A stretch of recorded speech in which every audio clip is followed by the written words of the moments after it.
আসসালামু আলাইকুম ভিউয়ার্স, কেমন আছেন সবাই? আশা করি ভালো আছেন। আমিও ভালো আছি। আজকে চলে আসলাম বাংলাদেশের জাতীয় মসজিদ বাইতুল মোকাররমে নামাজ পড়ার জন্য। আজ রমজান মাসের প্রথম শুক্রবার, প্রথম জুমা নামাজ, তাই চলে আসলাম সবাই মিলে আজকে শুক্রবারের জুমা নামাজ আদায় করতে বাইতুল মোকাররম মসজিদে।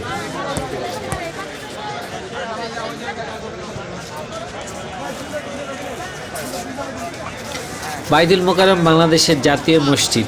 এই মসজিদে অসংখ্য মানুষ বিশেষ করে ঢাকার এই প্রান্ত থেকে ও প্রান্ত সকল জনগণই চলে আসে। অসংখ্য মুসল্লিতে পরিপূর্ণ হয় বাইতুল মোকাররম মসজিদ। বাইতুল মোকাররম মসজিদে তিল ধারণ ঠাঁই হয় না। এই মসজিদে মুসল্লির জন্য অসংখ্য মুসল্লি হয় এখানে। বাইতুল মোকাররমের মসজিদের ইমামের খুতবা শোনার জন্য এখানে অসংখ্য মানুষ আগ্রহ হয়ে বসে থাকে।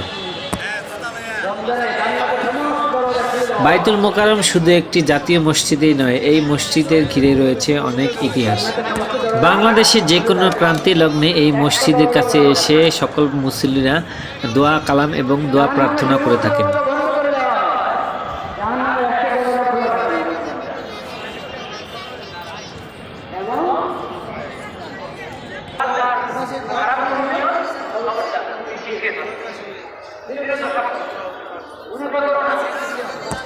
দেশে ক্রান্তি লগ্নে যেমন এই মসজিদের কাছে এসে ইবাদত করে মোনাজাত ধরে সকলে দোয়া প্রার্থনা করে, ঠিক তেমনিভাবে আবার দেশ ও ইসলামের বিরুদ্ধে যদি কোনো ষড়যন্ত্র হয় সেটাও এখান থেকে তার প্রতিবাদ জানানো হয়।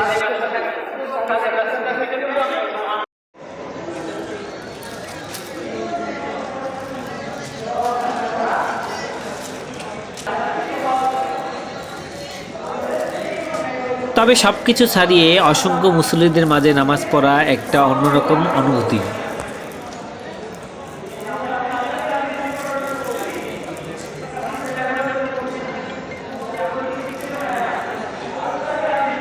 বাইতুল মোকাররমের আশেপাশে মুসল্লিদের নামাজ এবং দোয়া কালামের মধ্য দিয়ে মনে হয় যে এখানে আকাশে বাতাসে সব জায়গায় যেন আল্লাহর ধ্বনিতে মুখরিত হচ্ছে।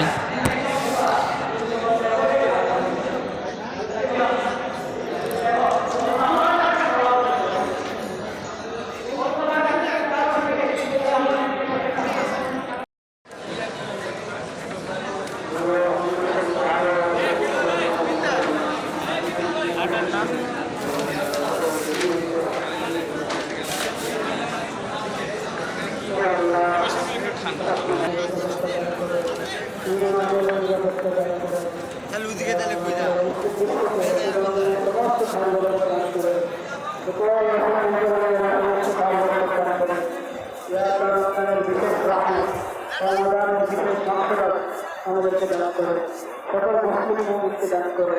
ইয়া আল্লাহ, আজকে মেহেরবানি সবাই দান করে।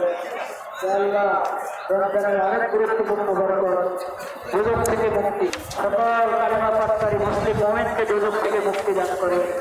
ইয়া আল্লাহ, দুজক থেকে মুক্তি দান করে। ইয়া আল্লাহ, ইয়া আল্লাহ,